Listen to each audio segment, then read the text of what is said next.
Let's take that feeling of devotional offering into meditation. Offering the awakened love of our hearts to God at the spiritual eye, to the Lord, on the altar of spirit.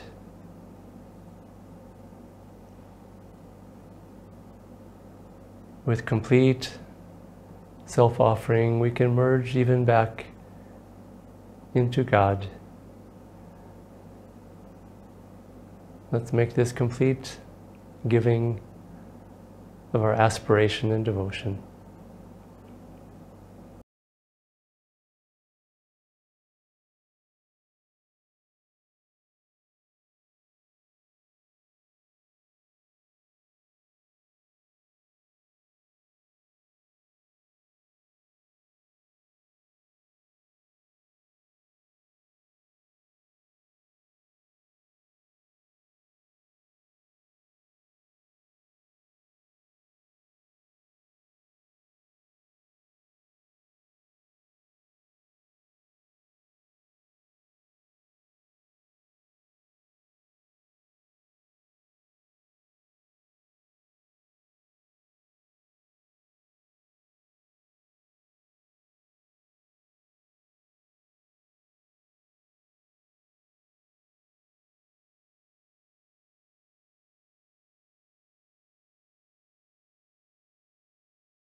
Om.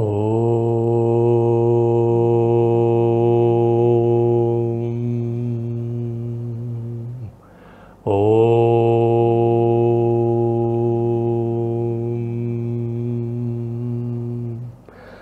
Om.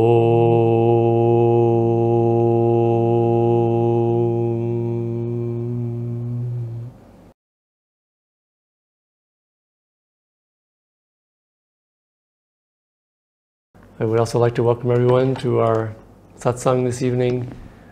Readings from Autobiography of a Yogi that are taken from our Autobiography of a Yogi Daily Wisdom app, which is available in the Android apps, and you can find it on anandaindia.org. The reading, first one that I'll read today, I think is one of my very favorite readings. In fact, it is, from this great book. I think if I had a list of top 5 readings, this would definitely be in it, and maybe even in the top 3. It's from May 10th. All thoughts vibrate eternally in the cosmos. Thoughts are universally and not individually rooted.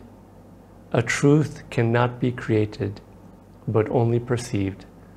This is that great sage, Swami Sri Yukteswarji, who says this.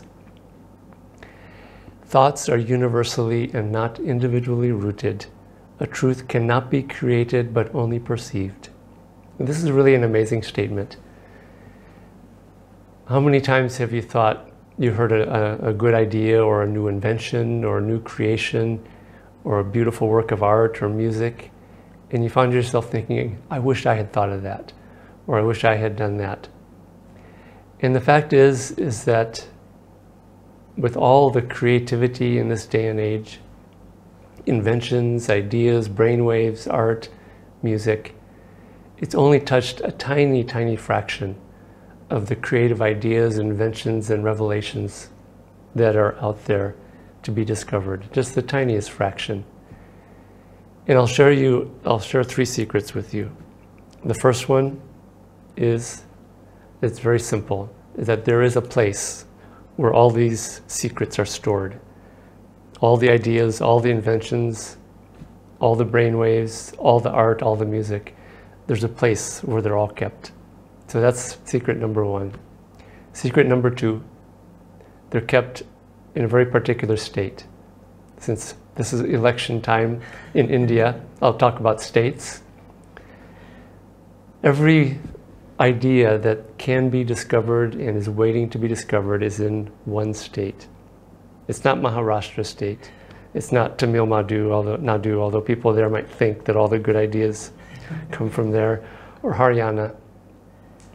This state where all these things are stored and waiting to be found is the superconscious state. Our monks, our brother monks in America, are selling these sweatshirts that have a logo, a university logo on it with, it looks very university-like you see a university sweatshirt, very official. And the name of the state university on this is Superconscious State. And they were selling these to raise money for us India monks to come over for the 50th anniversary of Ananda this summer. And it's a very clever idea because you don't have to go to college or university to learn. You just have to go into this state of higher consciousness. And that's the second secret.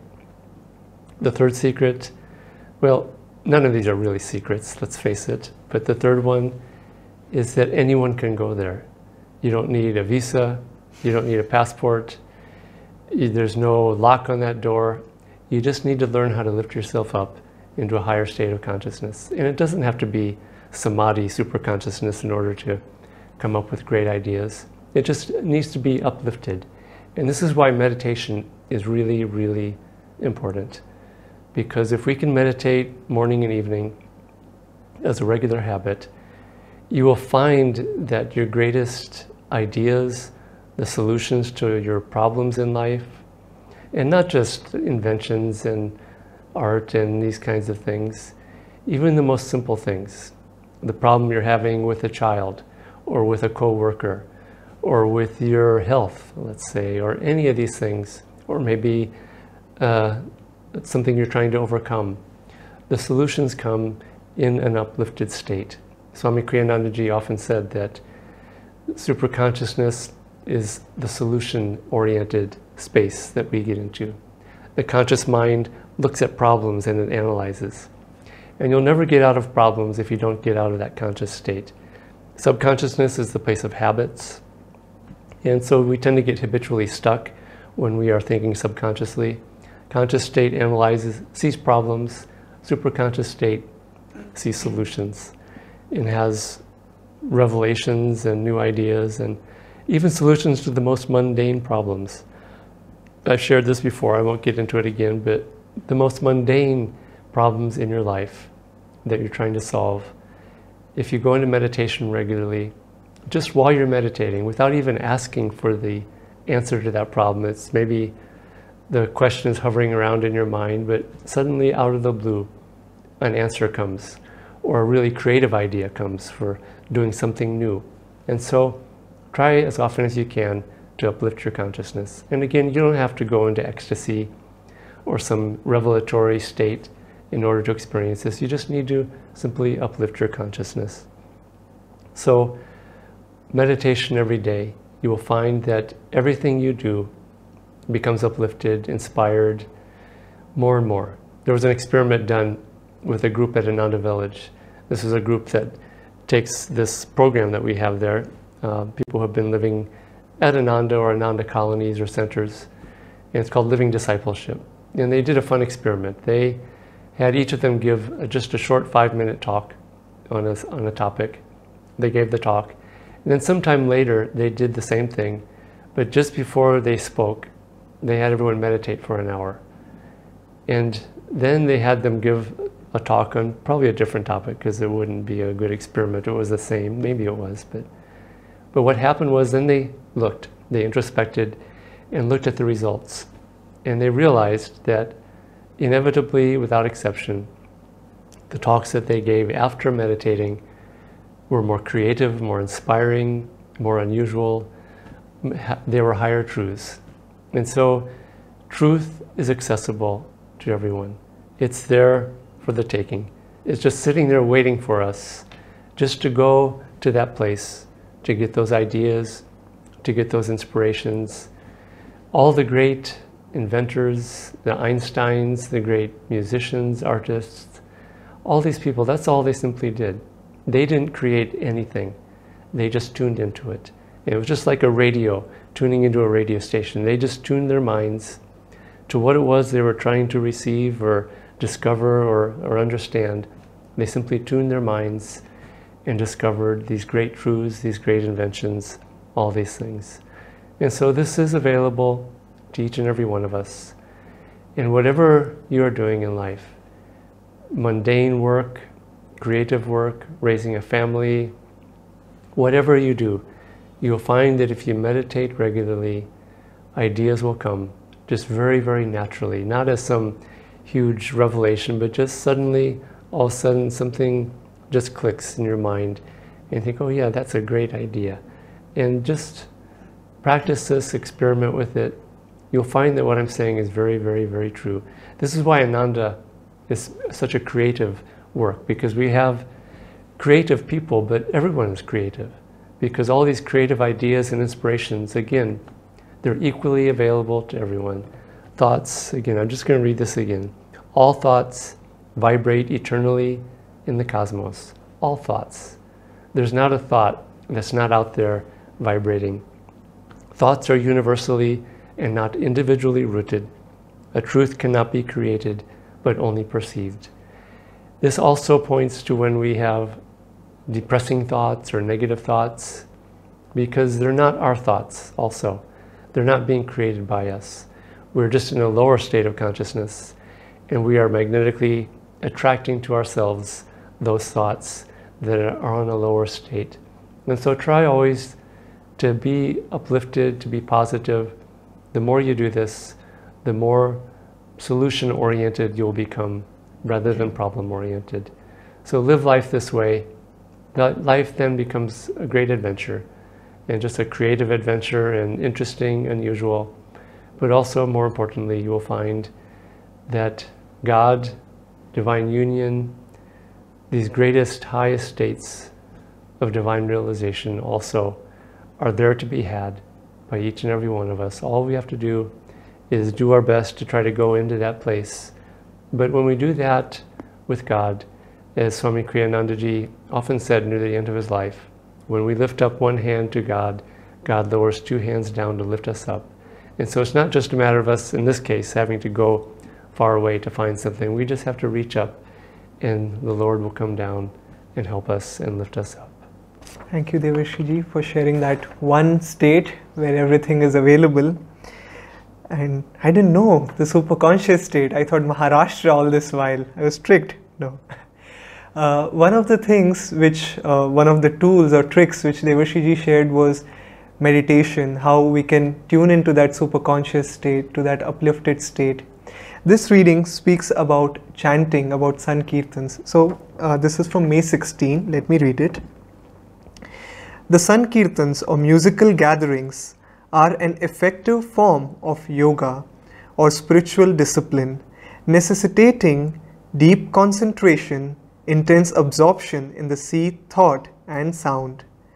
Because man himself is an expression of the creative word, sound has the most potent and immediate effect on him, offering a way to remembrance of his divine origin. So friends, like we know, we can travel to a particular place in many, many ways. So similarly, we can access this state of super consciousness, of an uplifted state, in many ways: meditation, chanting, and a few other ways which we may speak as we go about. So speaking about chanting, Paramahansa Yogananda ji said chanting is half the battle, and whenever I read it or hear it, I have to kind of ponder half the battle on the spiritual path. That's a lot, 50% if someone thinks in terms of numbers. And I interestingly, and over here in this particular reading, we are speaking about Sankirtans, a musical gathering. And the moment I read this, somehow I was reminded of an experience I had with my first ever chanting I did. If you have heard, if you haven't, there is a saying which Yogananda ji used to say, that we must be able to stand unshaken amidst the crash of breaking worlds. Stand unshaken amidst the crash of breaking worlds. And chanting helped me in that. Now, we might imagine how, but this was somewhere in the year 2015. I was very new to Ananda. I had never attended a Sankirtan, a Kirtan where you chant and then meditate, chant more and then meditate longer. And I had an experience of chanting for the first time, and I really enjoyed chanting, and then followed by the brief meditations. And at this point in my life, I was living in Chennai, in the south of India. And interestingly, just a few days, maybe a couple of days after, this was during the weekend, and I think it was a Monday when I happened to go to my office, and the Lord Rain had been very, very merciful, or you can say way too merciful on the land, and it was just raining cats and dogs. I wasn't sure if I should go to my office, but I did, and only to find by the afternoon it was just raining. From midnight till noon, it was just raining and raining and raining. And I finally decided, I think it's good time to go back home, otherwise I'll never be able to go back, because the roads were really flooded. And this turned out to be the worst floods ever the city had received. And I was at that point at least like an hour away from where my house was, and it is around 60 to 70 kilometers in a train. And I was just not sure how would I make it. But the amazing part was everything outwardly was just out of order, you might say. The cars weren't working, the buses weren't working, the trains were hardly functional, any mode of transportation, you couldn't walk because the water was above your waist level, and I was carrying a laptop and my shoes in my hands, and I just didn't know what to do. And everyone was just panicky, and everything was going around because the force was too high of the water. But interestingly, I found that at the back of my mind, even amidst, when I was hanging on a bus, trying to go to a place, it took me 6 hours for a usual 1 hour way. But despite everything which was happening around, I wasn't worried at all. At the back of my mind, all that was going on was a chant which I had done during this Kirtan. And I was just so surprised that here it is, just everything chaotic. When I was going through the train, I could see the water, it was crossing the ground floor of many of the buildings. And yet I was there in my mind chanting. And it made me realize, yes, chanting can take you a long, long way. Chanting is half the battle. That was my very first experience when I thought that, wow, such can be the experience of group chanting, of chanting in a group, of doing Sankirtans.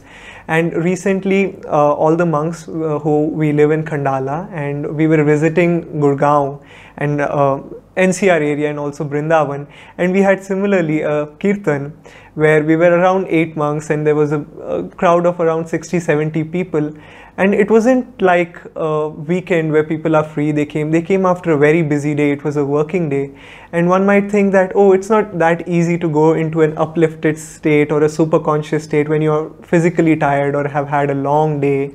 It isn't easy, one might think.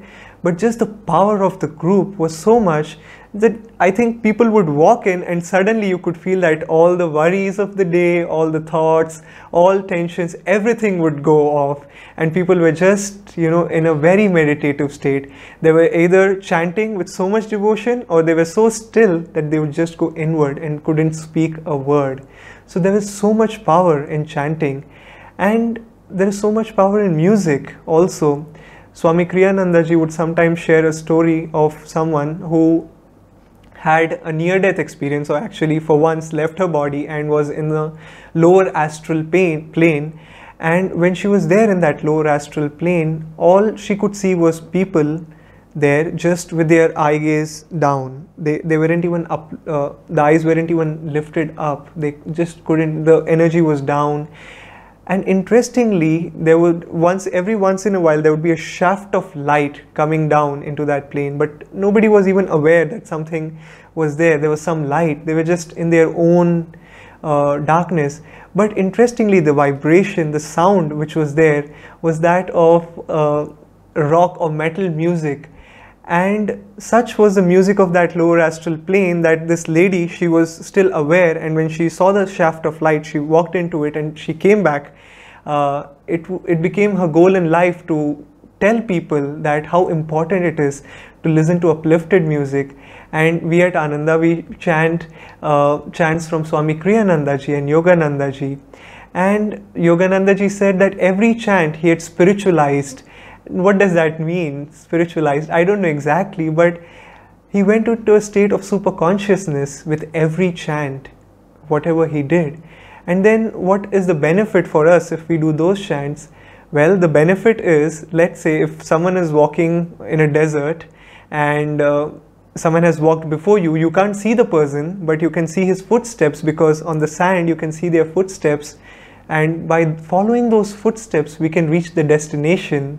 So similarly, Yoganandaji, who used these chants to go into a state of super consciousness, those same footsteps, these chants, we can use to go into that state of super consciousness. So friends, let's try to be aware of the kind of music we listen to, of the kind of music we tune into, and the more we listen to uplifted music, the more we will attract what? Good thoughts, because we will enter into that state of super consciousness, of an uplifted consciousness, and then all thoughts which will come will be positive, uplifted, and solution oriented. Thank you, Vineet.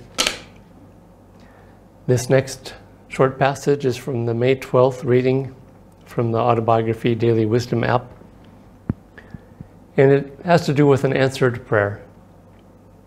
You see, and again, this is Swami Sri Yukteswarji speaking. It's very interesting. People see him only as a saint of wisdom, but here he's a saint of devotion and childlike trust in God. You see how God feels for us. The Lord responds to all and works for all. Seldom do men realize how often God heeds their prayers. He is not partial to a few, but listens to everyone who approaches him trustingly. His children should ever have implicit faith in the loving kindness of their omnipresent Father. So Sri Yukteswarji here is saying that God listens to everyone equally, the saints and the masters and the lowliest sinner. This is what he's saying. All one has to do is to approach God trustingly. And it doesn't mean we will always hear God's response. It's interesting the way he phrases this. Seldom do men realize how often God heeds their prayers.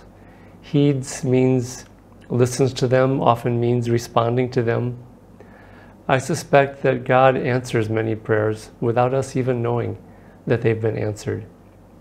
And perhaps he's answering them on a higher level than we ask. Maybe we are asking for wealth, let's say, but in fact it might be a really harmful thing for us with our karma. Or maybe the reason we are asking for something material is because there's a lack in our heart in some way, and we think that it will be answered by having a thing. And so God answers these prayers in ways that we don't know. and maybe heals our heart of that feeling of lack or loss or littleness. And so go to the Lord, go to God as a child. This is the way the great saints almost always speak about it. It's just the parents of this child will always listen to us. Parents always listen to their child. It doesn't mean that the parent always gives what the child asks, because the parents know what the child needs and not what the child is just desiring or wanting. So go with that trust and just understand and have faith that God is heeding our prayers. God listens to everyone. This was a great master who was saying this. He said, God listens to everyone who approaches him trustingly. So our part is simply to learn to trust. This has been a great lesson for me in recent years. It's just simply learning to trust, working through different karmas in my life, and many of them in recent years for some reason. And I'm learning to trust. I haven't always learned. In the midst of it, yes, there are still sometimes fears and concerns and doubts and what's going to happen and this and that. And I'm stupid because I haven't learned totally yet, because every single time, without exception, God has not just listened to my prayers, but healed me, made things right for me, given me tests that are exactly what I need to grow spiritually. And so yes, I am learning to trust more and more and more. And it's partly because I'm also learning to go to God more and more and more with that childlike trust, and praying, and sometimes not even praying, but just giving myself to God. I have found very often that healing comes more quickly and easily when I don't ask for anything, but when I think only in terms of giving myself at the feet of Divine Mother, at the feet of God, and saying, I'm yours. No matter what I'm going through, no matter what tests and challenges, temptations, and all these things that you throw at me, I'm still yours. I will always be yours. And I just simply give you my love. And you see this with children and parents, that very often the one who receives the most from the parents is not the one who's always asking, me, give me this, give me that, I want this, I want that, I want this, I want that. You'll see that very often the mature child just simply gives to the parents, helps them, serves them, loves them, doesn't ask for anything in return, but their love only. And it knows that it's going to receive their love, and it is receiving their love. And you'll find that this is the child that receives the most. There's a beautiful chant by Yogananda to the Divine Mother. And it's Divine Mother's a response to the devotee. And the chant goes like this, and it's Divine Mother singing this chant. She's saying, ask of me salvation, but not my love and devotion. For when I give these away, then I become poor. And so what she's saying, and this is sort of a clever thing that Yogananda Ji gave us. Divine Mother really wants us to ask for love and devotion, because she's saying in this chant, when I give these away, I become poor. I have nothing left to give. And she's really saying, according to Yogananda Ji, that's what she wants us to ask, not for salvation, because in a way that's a thing that's for, even on a spiritual level, there's a little bit of self-thought in there. But if we ask just for God's love and Divine Mother's devotion, then we have the real treasure that she really wants to give us, that she's dying to give us. And so ask for that, ask for nothing else. Ask for that with trust, with complete faith, knowing that when we ask for these things, we please God more than asking for anything else. And at the same time, give that love and devotion to God without asking for anything in return. And you'll find in that experience that Swami Kriyananda Ji once said that, he said, don't pray to God. He said, and don't meditate on God.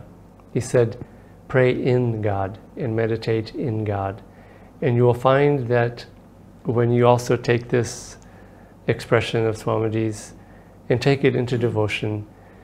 We don't even, at a certain point, we no longer give our love to God and receive the love from God. We are just simply in love with God. We are immersed in that love and one with that love. That divine love of which we are one with, that we were made from, that we were created from. And then it becomes simply just being in that rather than wanting it or needing it, because we become it. And so this is divine union in the end. Union with bliss, union with God is devotion and love. And in that, of course, salvation also naturally comes. But Divine Mother in this chant to the devotee is saying, really in the end, ask for my love and devotion, because when I give that to you, you have everything. So try to pray in that way more and more. This is from May 22. These are again words of Swami Sri Yukteswar Ji. God is harmony. The devotee who attunes himself will never perform any action amiss. His activities will be correctly and naturally timed to accord with astrological law. After deep prayer and meditation, he is in touch with his divine consciousness. There is no greater power than that inward protection. I would like to read the first line again. God is harmony. The devotee who attunes himself will never perform any action amiss. Quite interesting that once we attune ourselves to the divine, we will never perform any action amiss, meaning we can't make any mistake when we are in that ray, in that vibration, in that attuned consciousness. And even if it seems like we might be going wrong, the divine hand will correct it. And even seeming mistakes might actually seem like a future will give a future direction, which ultimately will be the right thing in life to do. There is a story where Swami Kriyananda ji, he was wanting a certain type of painting to gift to his brother disciples, and he tried his best to get help from various painters and please help with this and explain them and told them, and he wasn't satisfied at all, because the consciousness with the particular kind of thing he wanted wasn't exactly what these painters came up with. So he thought, okay, let me do something, let me try to make an image which can at least reflect to the painters what I want, and then they can do it. So Swamiji sat down and he started, and he wasn't a painter as such, but he was, in the sense that once we all are in the superconscious state, we are everything. So he, with an idea that he will give some directions to the painter, he started doing the drawing, and he started painting and started using watercolors. Made a stroke here, made a stroke there, then he thought, okay, not this, not this way, and then at the end it turned out that he didn't need any more help from any more painter after all these strokes, because it turned out to be the exact painting he wanted, just perfectly beautiful. This is a painting of the spiritual eye, which you can see with someone holding the spiritual eye with both his hands, and the painting looks just so beautiful. And he shared that even the strokes which seemed like mistakes turned out to be the right thing at the end in the painting. Isn't that so interesting that once we are in that consciousness, once when we attune ourselves to that divine ray, then nothing can go wrong, and even in the details, interestingly. And how do we attune ourselves then? Well, there are so many ways, and we did speak about meditation, about chanting. A few other ways are, you can read books of great saints. You can read the Autobiography of a Yogi, which we are speaking about, and various books which Swami Kriyananda ji wrote, uplifting music, satsang. And in these ways, we tune ourselves by being with people who are uplifted, by being in a consciousness which is uplifted, can help us to be in tune.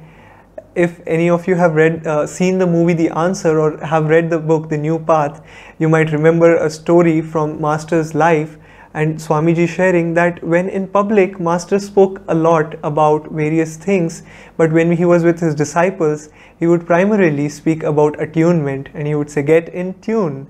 And in fact, at one point in his life, I'm paraphrasing, not his exact words, but he said, some of you will fall, but it needn't be so if you stay in tune. So if we can just be in an uplifted state, then we wouldn't fall, and fall in terms of our energy wouldn't fall.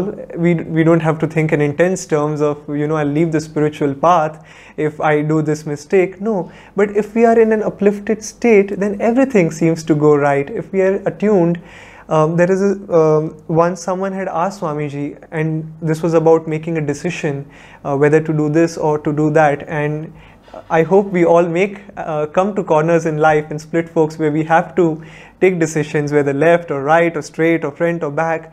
And this person was praying very deeply to God, to gurus, that which direction should I take, which decision, what should I decide, what should I choose. And after a point, this person wrote to Swami Kriyananda ji, and Swamiji said just that you have asked and prayed so deeply that it doesn't, again I'm paraphrasing, not exactly his words, but just the fact that this person had prayed so deeply that it didn't matter which direction did he or she choose to take, because he had offered it to the divine. So if we can in our lives offer everything, our thoughts, our worries, our mistakes, our good thoughts, because ultimately they are not our thoughts, if we can offer everything up to the divine, then nothing goes wrong. Even the mistakes we will ultimately find was for the right thing, and will lead us and will direct us in the right direction. Thank you so much, friends, for joining us today. We were so happy, and we are so happy to keep connecting with you in this way. We look forward to seeing you the week after the next week, again the same time, Friday. Thank you. Joy to you.